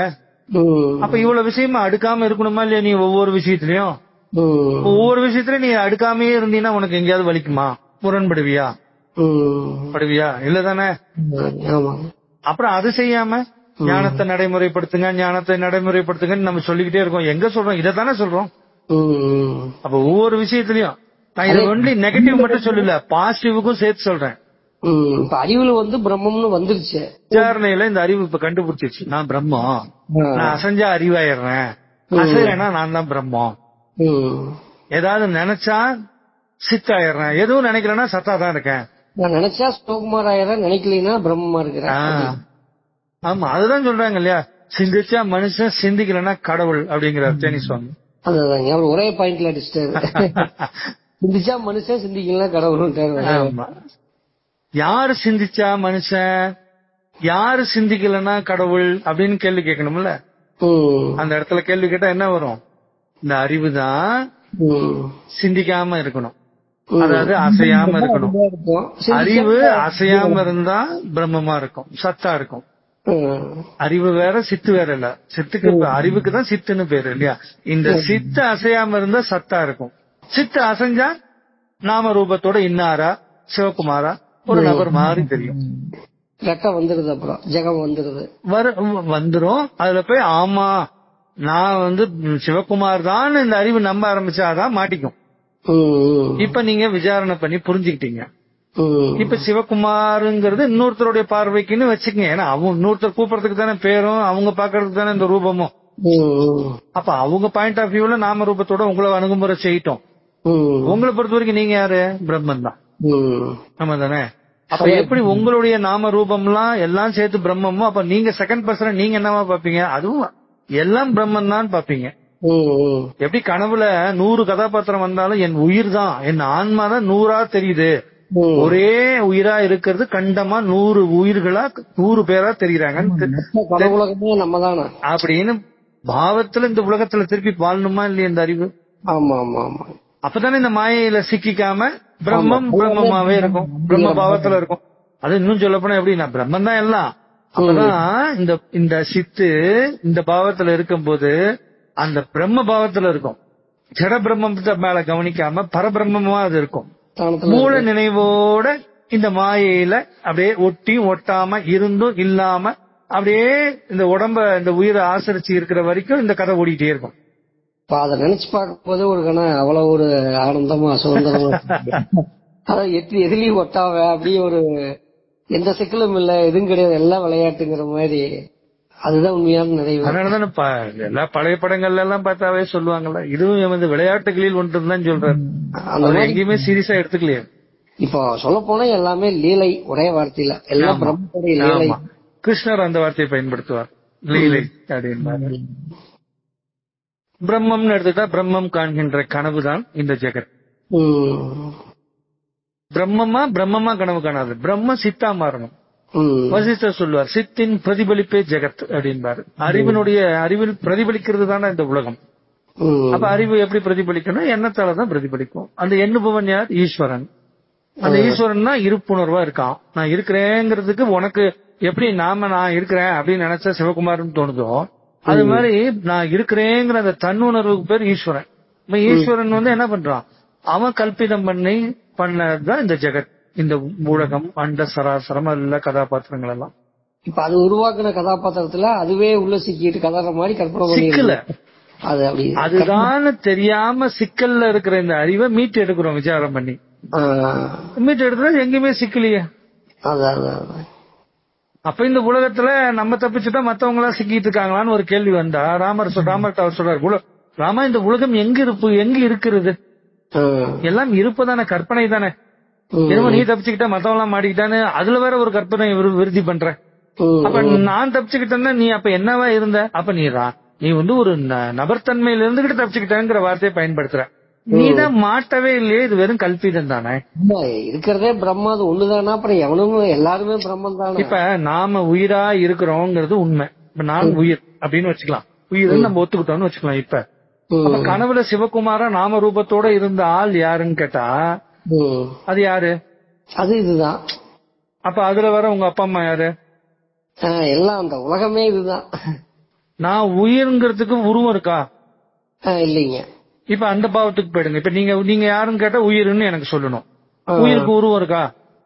இல்லைங்க. நல்லாவே தெரியும், நீங்க தான் சொல்றீங்க இல்லதானே. உயிர்ங்கிறது உருவம் இல்லாத பாவத்துக்கு போயிடுங்க. போயிட்டீங்களா? இப்ப அந்த இடத்துல சிவகுமார் உருவம் தெரியுது. அது யாரு? அது நான் தான். அது நான் தான்னா இப்ப பாருங்க, அந்த உருவம் உயிரினுடைய இருப்பு உணர்வுக்கு உண்ணியமானது. ஏன்னா இது உணர்வு ரீதியா இருக்கிறது, அது உருவ ரீதியா இருக்கு. இது அரூபம், அது சொரூபம். அது இது பிரதிபலிப்பு. Very good. சித்தின் பிரதிபலிப்பு அது. ஆமா. இப்ப இந்த உணர்வா உயிரா இருக்கிற நிலையில இருந்துகிட்டு அந்த மனுஷனா இருக்கிற மாதிரி நான் தான் சொல்லிக்கிறீங்களே, அது ஆபாசமா தெரியல? ஆபாசம். ஆமா தானே? ஆமா. அப்ப இப்ப நான் கேக்குறேன், அப்ப நான் இந்த உணர்வுக்குள்ள, நான் உயிருங்கிற உணர்வுக்குள்ள, ஆன்மாங்கிற உயிருக்குள்ள, சித்துங்கிற உணர்வுக்குள்ள நான் இருக்கிறேங்கிற இந்த உணர்வுக்குள்ள, இதுதான் என்னுடைய சொரூபம். ஆமாவா இல்லையா? ஆமாங்க. உயிருடைய சொரூபம் என்ன? நான் இருக்கிறேங்கிற உணர்வு தான். இனிமேல் நீங்க யாருன்னு கேட்டா உங்களுக்கு என்ன உணர்வு வரணும்? அங்க உணர்வு தான் இருக்கணும். உருவம் நான் வரக்கூடாது. இருக்கிறேன் அப்படிங்கிற உணர்வு, நாம ரூபத்தை பற்றி பிடிக்க கூடாது. இருக்கிறேங்கிற உணர்வு இருக்குங்க. அதுக்கு நீங்க ஒண்ணும் பண்ண முடியாது. ஏன்னா அது ஈஸ்வரன் இருந்து வருது. இந்த இருக்கிறேங்கிற உணர்வு அது இல்லாம பண்ணவே முடியாது இல்லையா? அது இல்லாம இந்த கதாபாத்திரத்தினால பண்ண முடியாது. அது இல்லாத நேரம் ஏது இல்லையா? இல்லைன்னு சொல்றதுக்கு அது இருந்துகிட்டே இருக்கும். உயிர் உணர்வுக்கு, உயிர் தான் நான் அப்படிங்கிற உணர்வுக்கு போயிட்டீங்க. இப்ப நான் நல்லா கேக்குறது நல்லா புரிஞ்சுக்கணும். இப்ப நீங்க தான் சொல்லுவீங்க. இப்ப நான் என்ன சொல்றேன், இந்த உயிர் தான் சிவகுமாரா கற்பனை பண்ணுதுன்னு வச்சுக்கலாம். இப்ப சிவகுமார் யாருன்னு கேட்டா உயிர் தான்வீங்க. ஆனா சிவகுமாருங்கிறது உயிர் தன்மையில இருக்கா? இல்ல. உயிர் எப்படி நான் இருக்கிறேன்னு இருக்கிற தன்மையிலேயே அது இருக்கு. அதுக்கு உருவம் இருக்கு, நாமம் இருக்கு. இருப்பு கிடையாது, சும்மா ஒரு வெறு தோற்றம் மாதிரி. தோற்றம் தானே அது. இப்ப புரியுதா உங்களுக்கு டிஃபரன்ஸ்? புரியுதா அந்த இடம்? ஏன் அந்த இடம் திருப்பி நான் சொல்லிக்கிட்டே இருக்கேன்னு புரியுதா? இப்ப உயிர் உணர்வுல நின்னுகிட்டு இப்ப அந்த சிவகுமார் நான் அப்படின்னு இந்த உயிர் சொல்ல முடியுமா? என்னுடைய கல்பிதம், நான் கற்பனை பண்ணிருக்கேன். அது நான் சொல்ல முடியாது. அது நான் சொல்ல முடியாது. அது என் சங்கல்ப உருவம்பா. அந்த உருவமா நான் இருக்கிற மாதிரி நான் கற்பனை பண்ணிக்கிட்டேன். என் உணர்வை அந்த உருவத்துக்கு கொடுத்து இப்ப நான் தான் அது. அந்த உருவத்தை அடிச்சா எனக்கு வலிக்கிற மாதிரி நான் கற்பனை பண்ணி வச்சிருக்கேன். திட சங்கல்பம் பண்ணிட்டேன். அதனால அந்த கனவுல யாராவது அடிச்சா எனக்கு அதுதான் நானுங்கிறனால எனக்கு வலிக்கும். அதுலயே இருக்கிற எங்க அப்பா அம்மா மத்தவங்களும் நான் தான். ஆனா அவங்களெல்லாம் அடிச்சா எனக்கு வலிக்காது.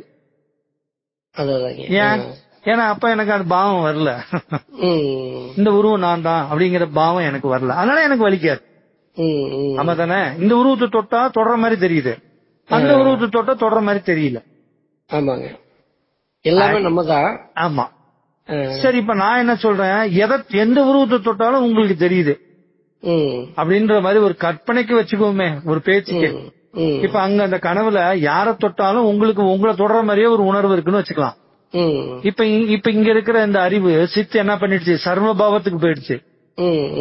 எதுனாலும் எல்லாம் நானா தெரியுது, தானாய் தெரியுது.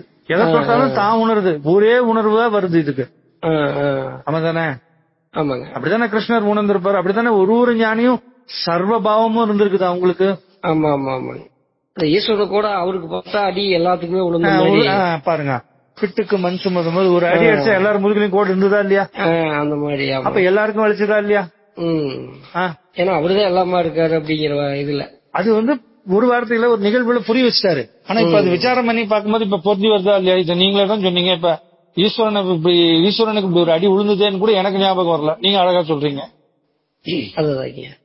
இப்ப நான் உயிருங்கிற பாவத்துல நின்னுகிட்டு நான் இன்னாரா இருக்கிறவன் திருப்தி இல்லாம இருக்கிறான் அப்படின்னு சொல்றதுல ஏதாவது பொருந்துதா? இல்லைங்க, அதுல நின்று பாக்குற போது ஒண்ணும் பொருந்துள்ளது. ஏற்கனவே நல்லாதான் இருக்கு, பூரணமா தான் இருக்கு. ஆமா தானே? அது எந்த குறையும் இல்ல. குறை காணணும்னா என்னவா காணணும்? ஒரு ஜீவனா இருந்து அந்த மனநிலையில போய் குறைய சொல்லிக்கிட்டு இருக்கணும். நான் பூரணமா இல்ல, என்ன பாதிக்குது. ஆமா தானே? ஆமா ஆமாங்க.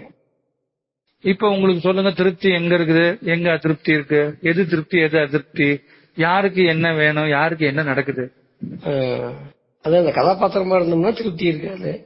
கதாபாத்திரத்துக்கு ஆதாரமா இருக்கிற பிரம்மத்துல இருந்தோம்னா பிரச்சனை இருக்காது.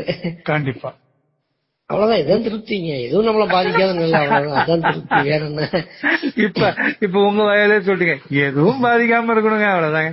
ஆமாங்க. அதான் சொல்றாரு, சாந்தமாகவும் சமநிலையாகவும் இருராமா. அதே அடிக்கடி சொல்றாரு, அது மட்டும்தானே உனக்கு கிடைக்கும். அதுதான் திருப்தி. ஏன்னா நம்ம இத்தனை வருஷமா இதுல படிச்சு நம்ம முதல்ல ஆரம்பத்துல பார்த்தா என்னமோ பெருசா கிடைக்கும், பிரம்மாண்டமா என்னென்னமோ எதிர்பார்த்துட்டு இது பெருசுதாங்க. அது இல்ல, இந்த நிலை பெருசுதானே. இது ஒரு உலகத்தையே நமக்கு காலடியில் கொட்டி கொடுத்தாலும் இந்த திருப்தி இல்லாதவங்களா இருக்காங்க. இந்த புரிதல் இந்த நிலையில நின்னு பாக்குறதுக்கு முடியும். இந்த உலகத்தை இந்த நேரத்துல நின்னு பாரு அப்படின்னு இப்ப காட்டினா எல்லாம் பொய்யா தெரியுது. இவங்க நினைக்கிற பெருசு இந்த உலகத்தோட ஒப்பிட்டு ஏதோ பெருசுன்பாங்க. நாம சொல்ற பெருசு இந்த உலகமே பொய், மாயை, ஜெகத் மித்யான்னு சொல்ற ரொம்ப பெரிய விஷயத்த தான் நம்மளும் சொல்றோம். ஆனா இவ்வளவுதான் ஆன்மா. இத அந்த இவ்வளவுதாங்கிறதுக்குள்ளதானே இவ்வளவு விசாரம் பண்ண வேண்டியது இருக்கு வருஷ கணக்குல. ஆமா ஆமா. இந்திர பதவியே கொடுத்தாலுமே இது கீழாகுமா? அது அந்த திருப்தியா இருக்க முடியாது. அடுத்தது எவனா வேற இந்திரம் வந்துருவானோ, அந்த பதவியை காப்பாத்திக்கணும்னு அவன் மன உளைச்சல்லையே தான் இருக்கான். கண்டிப்பா. அடுத்தது அதை காப்பாத்திக்கணும், அடுத்தது எவனாவது கீழே போது தவம் பண்ணிட்டு இருப்பேன், நான் இந்திரம் ஆகணும் அப்படின்னு. கண்டிப்பா. அதனால அந்த கதைகள்ல கூட வருது இல்லையா, உனக்கு இந்திர பதவி கொடுக்கறேன் வான்னு சொல்லி கூப்பிடுவாங்க வசிஷ்டத்துல. அவன் சொல்லுவான், என்னுடைய தவ பழிமையை வச்சு நீ இந்திர பதவி கொடுப்ப, சுகபோகங்கள்லாம் அனுபவிக்க சொல்லுவேன், அதோடைய புண்ணிய பலன் குறைஞ்சோன்னா திருப்பி நான் ஒரு உடம்பு எடுத்துக்கிட்டேன். ஏன்னா அதுக்கு மேல எனக்கு அஜ்ஞான அறிவு தான் இருக்கும், தன்னை பத்தின முழுமை இல்ல. திருப்பி இந்த உடல் பற்று ஏற்பட்டு நான் இங்க வந்துருவேன். அதனால எனக்கு எதுவுமே வேணாடா, நான் இப்படியே இருக்கேன், நான் பூரணனா தான் இருக்கிறேன். அந்த அறிவு தானே இப்ப பெருசு. இப்ப ஆட்டோமேட்டிக்கா நீங்க சொல்றீங்க இந்திர பதவியே கொடுத்தாலும் இது குறையுதான்ங்கிறீங்க. ஏன்னா இன்னொருத்த இந்திரன் வந்துருவான் பதவிக்கு, அவனை ஏதாவது ஒண்ணு பண்ணி ஒழிச்சு கட்டணும்னு ஓடுது. அதை மெயின்டைன் பண்றதுக்காக நமக்கு மன உளைச்சல் வந்துடும். தேவர்கள் நிலையிலயும் இந்த பிரச்சனை இருக்கிற மாதிரி தெரியுது. அப்ப எதுவா இருந்தா என்ன, சத்துவ குணத்தோட இருந்தாலும் சிந்தனை இருந்தா திருப்பி இந்த ஒரு உலகம் இருக்கிற மாதிரியும் அதுல நான் இன்னாரா இருக்கிற மாதிரியான பாவம் வந்துருது இல்ல, அதுதானே பிறக்கிறது. சிந்தனையே இல்லாம இருக்கிறது தானே பிறவா நிலை. நான் இன்னாரா இருக்கேன், அதுக்கு நான் உயிரா உணர்வா நான் இருப்பா இருக்கிறேங்கிற அந்த உணர்வுலே அது இல்லாத நேரமே இல்ல. அதை கண்மூடி ஜபம் பண்ண வேண்டியது இல்ல, அது இருந்துகிட்டே தான் இருக்கு. அந்த கண்ணை மூடி ஜபம் பண்ற செயல் நடக்கிறதுக்கே அது இருக்கிறதுனாலதான் நடக்குது. அதையும் பண்ண முடியும். அது பூரணமா இருக்கிறனாலதான் உட்காந்து அதுக்கப்புறம் அது பூரணமா இருக்கிற மாதிரி உன்னால உணர முடியுது. ஆமாங்க. நீ உணர அது என்னமா மொழியா மாத்திக்கிட்டே இருக்க. ஆனா உணர்வு அதுக்கு அடிப்படையா இருந்துகிட்டே இருக்கும். ஆமா ஆமா. இதுதான் சொல்றது, இப்படி ஒரு பக்குவத்துல நின்னுகிட்டு ஒரு முழுமை இல்லாம இந்த அறிவு தன்னை பற்றிய செய்தியை கேட்டுட்டு நான் முழுமையை உணர்ந்துட்டேன்னு ஓடக்கூடாது. இந்த பக்குவம் எந்த மாயிலையும் நீ மாட்டக்கூடாது. கேட்டா இந்த உலகமே ஜெகத் மித்தியான்னு விசாரம் பண்ணிட்டு இருந்தாலும் புறத்துல சில சட்டத்திட்டங்களுக்கு நம்ம உட்பட்டு இருக்கணும். சில சட்டத்திட்டங்கள்னா நீ சட்டத்திட்டம்னு பேச ஆரம்பிச்சு நீ கதாபாத்திரமா மாட்டிடுற இல்ல. ஏன்னா எல்லாமே இந்த சட்டத்திட்டத்தை நீ உருவாக்கி நீ அந்த சட்டத்திட்டத்துக்குள்ள தன்னை உட்படுத்திக்கிறங்கும் போதே ஜீவபாவத்துக்கு பேரு. உனக்கு எங்க பிரம்ம பாவம் வரப்போகுது? ஆமா அப்ப உன்ன நீயே ஏமாத்திக்கிட்டு நீ போய் ஒரு 10 பேருக்கு நீ இந்த விஷயத்த சொல்றன்னா அப்ப அது எப்படி இருக்கும்? மத்தவங்களை விடுங்க, உனக்கு அதனால ஏதாவது பிரயோஜனம் உண்டா? ஆமா, அதுதான் மெயின். மத்தவங்களை விட்டுருங்க, மத்தவங்களுக்கு சொல்லு சொல்லாம போறதெல்லாம் அதோட கதை. உனக்கு இவ்வளவு கஷ்டப்பட்டு இவ்வளவு இடத்துக்கு வந்துட்ட, இது பிரயோஜனப்படணும், அதுதான் மெயின். நீ இந்த இடத்துக்கு வந்துட்டேங்கிறோம். நம்ம இந்த இடத்துக்கு வந்தது எப்படி தெரியுமா? எக்ஸாம் எழுதி ஸ்கூல் அட்மிஷன் கிடைக்கிற மாதிரிதான் உனக்கு. இதுக்கப்புறம் இன்னும் வாழ்க்கைங்கிற பாடத்துல நீ இந்த பிரம்ம பாவத்தோட நின்னு ஜெயிக்கணும் இல்ல? மாயையை ஜெயிச்சு மாயையோட கலக்காம மாயையில இருந்து ஒட்டும் ஒட்டாம இருந்து வாழ்ந்து போக வேறதுதானே ஜீவன் முக்த நிலை. ஜீவனா இருக்கும் பொழுதே முக்தனா இருன்னு சொல்லி கொடுக்கறோம். அதுல உலகம் பாதிக்காம நம்மள சமநிலையில திருப்தியா இருக்கும்போதுதான் அந்த ஞானத்துடைய பலன் முழுமையா பூர்த்தி ஆகுது. ஆனா இந்த ஜீவனா இருந்து இந்த பிரம்ம பாவத்தை பத்தி பேசும்போது தான் பிரம்மம்னு சொல்லிக்கிட்டா முடிஞ்சிருப்பான். நடைமுறையில சாத்தியமாகணும் இல்ல? எல்லா செயல்களையும் நம்முடைய அன்றாட வாழ்க்கையிலையும் அது ஊடுருவணும். அப்ப எப்படி உனக்கு இது அது இவரு அவருன்னு உனக்கு தெரியுமா? முரண்பாடு வருமா? வராது. இருமைகள் அற்ற இடம் தானே அது. ஆமா, அப்படி வந்தாதான் அந்த ஞானம் முழு பூர்த்தியா இருக்குது, தலைமுறைக்கு சாத்தியமா இருக்குன்னு அர்த்தம். இல்லைன்னா இன்னும் அந்த ஜீவபாவத்துலதான் பிரிவினையோட இருக்குது. ஆமா, அப்படிங்கறத அர்த்தம். இது எப்படி போய் ஆத்ம ஞானம்னு சொல்ல முடியும்? விபரீத ஞானம் தான். ஆமா, ஞானம் இருக்கிற மாதிரி தன்னை கற்பனை பண்ணி தன்னைத்தானே முடக்கிக்குது இந்த அறிவு. படிச்சதை வச்சு எத்தனையோ எழுதலாம். கண்ணமூடிக்கு நீ திருப்தியில் இருக்கிறியா, அந்த ஞானம் உனக்கு திருப்தி கொடுத்துதா, பூர்ணத்தை கொடுத்துதா, கொஞ்சமாவது அதை ருசி பார்த்தையா அப்படின்னு நம்மளை கேட்கற போது நம்ம ஏமாத்திக்க முடியாது. திருப்தினா என்ன? சந்தேகம் வராத அளவுக்கு பூரணத்துவம் இருக்கு. ஆமா, அந்த பூர்ணமாவே இருக்கிறது. அந்த பூர்ண குவாலிட்டி எப்படியோ, பிரம்மத்துடைய குவாலிட்டி எப்படியோ அந்த குவாலிட்டியாவே இருக்கிறது. அந்த குவாலிட்டி வராம வெறும் அறிவுல மட்டும் கேள்வி ஞானமா நான் பிரம்மா அப்படின்னு கேட்டுட்டு 4 பேருக்கு சொல்லிட்டு எழுதுறதுல அது ஒன்னும் பிரயோஜனம் இல்லை. இல்ல, அப்ப இதெல்லாம் தெரிஞ்சா மட்டும் சொல்லணுமானா சொல்லணும், சொல்லக்கூடாதுன்னே இல்ல. இப்ப நீங்க முந்தானத்து ஒரு கேள்வி கேட்டீங்க, அதுக்கு பதில் சொன்னேன். ஆனா உங்களுக்கு எவ்வளவு திருப்தியா இருந்ததுங்கிறது எனக்கு தெரியல. எனக்கு அது ஒரு பூரணமா ஒரு அந்த ஆன்மா அதை உணர்ந்ததா அப்படிங்கிற மாதிரி திருப்பி நம்ம பேசுவோம். அதுக்கு ஒரு கேள்வின்னு வந்துருச்சு. அந்த கேள்விய ஞான சபையில கொண்டு விசாரம் பண்ணி பாப்போமே, அது கரெக்டா எந்த ஆங்கிள்னு ஒண்ணு கிடைக்கும். அப்ப அதுவா கொண்டு போய் ஒரு ஆங்கிள் புரிய வைக்க பார்க்கும் இல்லையா? பாக்கலாம் அப்படின்னு தான் இப்ப நடக்கிற இந்த சத்சங்கம். ஏதோ ஒண்ணு நடந்துகிட்டே தான் இருக்கும். நான் பண்ணுங்க பண்ண வேணாம்னு சொல்லல. ஆனா அதுல ஏதாவது ஒண்ணு தனக்கு ஏதோ ஒரு வகையில ஒரு பேரளவுலயோ இல்ல நம்மள எல்லாரும் இப்படி நினைக்கணுங்கிற மாதிரி எங்கேயாவது ஒரு பிசுறு ஒட்டிக்கிட்டு நான் இன்னார் அகங்காரம் இருந்ததுன்னா அது வேஸ்ட் இல்ல. இவ்வளவு தூரம் பிரம்மத்தை பத்தி பிரம்மம்னு பேசுறோம், உச்சரிக்கிறோம். பிரம்மம்னு உச்சரிக்கிற வாயில திருப்பி அதோட பாவமே இல்லாம பிரம்மத்தோட குவாலிட்டியில நிம்மதியே இல்லாம நான் செய்யறேன் அப்படிங்கிற அந்த அகங்காரத்தினால ஒரு நிம்மதி வருதுன்னா அப்புறம் அது தற்காலிகம் தானே அது. ஆமா ஆமா ஆமா, அது கொஞ்ச நேரத்துல மறைஞ்சிரு. இல்லைன்னா அடுத்து மறையும் போது வலிக்கும் இல்ல? ஆமா, வலிக்கு. அப்ப அந்த மறைவுக்கு உண்டானவங்க யாருன்னு கண்டுபிடிச்சு அவங்களுக்கு தண்டனை கொடுப்ப. இல்ல தானே இருந்தா தனக்கு தானே சுய முரண்பாடாவ காழ்ப்புணர்ச்சி ஆகும், வரும், இயலாமை வரும். ஆமா, அது ஒரு பூர்ணம் இல்லாத நிலைதானுங்க. அது திரும்ப வளர்ந்துகிட்டே இருக்கும். ஆமா, நம்ம பூர்ணமாயிட்டா முடிஞ்சது. அதுக்கு மேல இப்ப நம்ம ஒண்ணும் பூரணம் இல்ல, பூரணமா தான் அது இருக்குது. அதுல நாமளாவும் அதாவும் இதாவும் அதுவே இருக்குன்னா முடிஞ்சு போச்சு இல்ல? அவ்வளவுதான். இது தெரிஞ்சுக்கிட்டோம். இப்ப நமக்கு ஒரு இடத்துல போய் ஒருத்தர்கிட்ட பேச பிடிக்கும் போது அங்க ஒரு பாதிப்பு உராய்வு வருதுனாவே அந்த இடத்துல இன்னாரா வேலை செய்ய ஆரம்பிக்குது. திருப்பி இதை ஞாபகப்படுத்த வேண்டியது இருக்குது. விசாரத்தை அறிவை கொண்டு போய் அங்க செலுத்த வேண்டியதா இருக்குது. செலுத்தும் போது என்ன பண்ணும், அந்த நான் பாவம் நான் இன்னாருங்கிற பாவம் அடிபட்டு தன்மயமா மாறும் பொழுது முரண்பாடு வராது. சரிங்க பாத்துக்கலாம் அப்படின்னு சொல்லிட்டு போயிட்டே இருப்போம் நம்ம வேலை. அடுத்தது அது என்னவோ நடந்துகிட்டே இருக்கும். அந்த வேலைக்காக எவ்வளவு இந்த அறிவு தன்னை உட்படுத்திக்க முடியுமோ அப்படிதான் போகுமே தவிர கதாபாத்திரமா மாதிரி பாத்திரலாம் தீர்த்தரலாம் வேலைக்காகாது. அதாவது இதுல யார் எவ்வளவு தூரம் வந்தாலும் வெற்றி தான். நான் வெற்றி இல்லைன்னு சொல்ல, அவங்க தூரத்துல நின்னுகிட்டு இதுதான் முழுமைன்னு சொல்லிட்டு இருப்போம். அது ஒரு வகையில இன்னும் பல தூரம் இருக்குதுன்னு தெரிஞ்ச மலப்பாயிடும். அதனால இதுவாதான் இருக்கும்னு ஒவ்வொருத்தரும் நின்னு கடைசியா அவங்க சேருவாங்க. ஆமா, இது திருவண்ணாமலை கிரிவலம் வர்ற மாதிரிதான். நான் அடிக்கடி எனக்கு இது ஒரு உதாரணம் வருங்க. ஆமா, நானும் முருகன் வரும்போது வந்துடும் பாப்பா, அப்பா அந்த வெயில்ல கால் சுட்டு அப்படியே எப்படி இருக்கு அது வார்த்தையே விளக்க முடியாதுங்க. இன்னும் போயிட்டே இருக்கு தூரம். ஆனா அதையும் மீறி ஏதோ ஒரு உந்து சக்தி நம்மள தள்ளிக்கிட்டே கொண்டுட்டு வந்துருது. அந்த மாதிரி இப்ப இது எத்தனை வருஷமா நம்ம சத்சங்கம் நடக்குது, ப்ராசஸ் போயிட்டே. ஆனா இத்தனை முயற்சியுமே இந்த மாயா உலகத்துலதானே நடக்குது. இல்லாத உலகத்துலதானே இவ்வளவு சம்பிரதாயமும் இவ்வளவு சாங்கியங்களும் நடக்குது. ஆன்மால எதுவும் நடக்கலையே. பிரம்மத்தோட அசைவுலதான் இத்தனை சமாச்சாரம் நடக்குது. பிரம்ம அசையலன்னா அது ஒண்ணுமே இல்லையாங்க. ஒண்ணுமே இல்லையே. நீ எதுவுமே இல்ல, எதுவுமே இல்லையே. ஜகமே இல்ல, அஞ்ஞானம் இல்ல, வேதாந்தம் இல்ல. அப்புறம் எங்க அந்நியன் பகைவன் நண்பன் ஒன்னும் கிடையாது. அவ்வளவுதான். இத புரிஞ்சா தன்னை அறிந்தால் மோட்சம். அவ்வளவுதான். தன்னை அறிதல் தான் வீடு. அப்பயே வீடு பெறுதான் அது.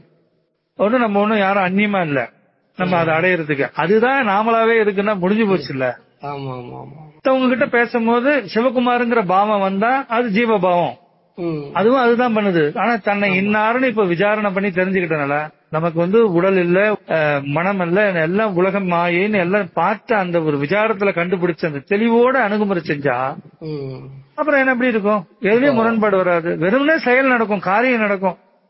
காரியத்தை நான் நிகழ்த்துறேன், எனக்கு இதுல இது இருக்கணும் இது இருக்க கூடாதுன்னு தெரியாது. காரியத்துல ஏதாவது சரியா நடக்கல, காரியத்துல ஏதாவது குண்டகம் வந்தா என்ன அர்த்தம்? முயற்சி கம்மியா இருக்குப்பா, முயற்சி இன்னும் கொஞ்சம் கூட்டுவோம், நம்ம கூட்டி அந்த காரியத்தை முடிப்போம். அது தோல்விங்கிற வார்த்தையை போட்டு நம்ம எடுத்துக்க மாட்டோம். சரியான அளவுல அந்த அறிவு முயற்சி பண்ணி அந்த காரியம் அப்படியே நடந்துருச்சுன்னா அந்த காரியம் சித்தியான திருப்தி இருக்கும். அந்த வேலை நல்ல வேலையா முடிஞ்சிருச்சு, அவ்வளவுதான். நான் முடிச்சேன், அதோடைய பலாபலன் நான் தான் முடிச்சேன், பத்தியா எனக்கு இது கிடைச்சு அப்படி போறது இல்ல. இந்த அறிவுக்கு காரிய சித்தியான திருப்தி இருக்கும். சித்தி ஆகலன்னா அது ஏதோ குறை இருக்குன்னு கண்டுபிடிச்சு அந்த குறையை நிவர்த்தி பண்ணி அப்புறம் அதை முழுமையா பண்ணும் போது அந்த விஷயம் நடந்துரும். இங்க பாருங்க, வெற்றியும் கிடையாது தோல்வியும் கிடையாது. வெற்றிங்கிற வார்த்தைக்கு இங்க ஏதாவது இடம் இருக்கா? இல்ல இல்ல இல்ல. வெற்றி பெறது வெற்றியும் ஒண்ணுதான், தோல்வியும் ஒண்ணுதாங்க. சும்மா வெறுமனே லீலை. வெறும் காரிய சித்தி தான் நடக்கும். இப்போ முதல்ல பாத்தீங்கன்னா நான் பானை அப்படிங்கிற ஒரு எண்ணம் தான் இருந்தது. அதனால முரண்பாடு, பானை சட்டி பாக்குறது, டம்ளர் பாக்குறது, ஒரு ஏற்றத்தாழ்வு, இப்படி ஒரு பேதம் இருந்தது. இப்போ நான் மண்ணுதான் நான் பானையா இருக்கிறேன், மண்ணே தான் எல்லாமாவும் இருக்குது, எல்லாமா இருக்குது, டம்ளரா இருக்கு அப்படிங்கிற ஒரு அறிவு அந்த பானைக்கு வந்துருது. அவ்வளவுதான். வந்தாலும் நீங்க சொன்ன மாதிரி அடுத்தவன் பார்க்கும்போது மண்ணா பார்க்க மாட்டேன், நமக்கு மட்டும் தான் மண்ணுன்னு தெரியும், அவன் பானையா தான் பார்ப்பேன். அததான் நம்ம சொல்றோம், அவன் பானைன்னு பார்ப்பான். சரி, அடுத்தவனை நாம எப்படி பார்ப்போம்? நம்ம மண்ணா தான் பார்ப்போம். அவன் பானையா இருந்தாலும் நம்ம அவனை மண்ணுன்னு மண்ணுதான் அவன். ஆமா. ஆனா அவன் நம்மள ஒரு நாம ரூபத்தோட அந்த பானைன்னு தான் நம்மள பார்ப்பேன். Very good. அதுதான் சொல்லுவோம், ஞானியரை அறிவர். ஏன்னா இவனுக்கு தான் அந்த பாவம் வரும். ஆமா ஆமா.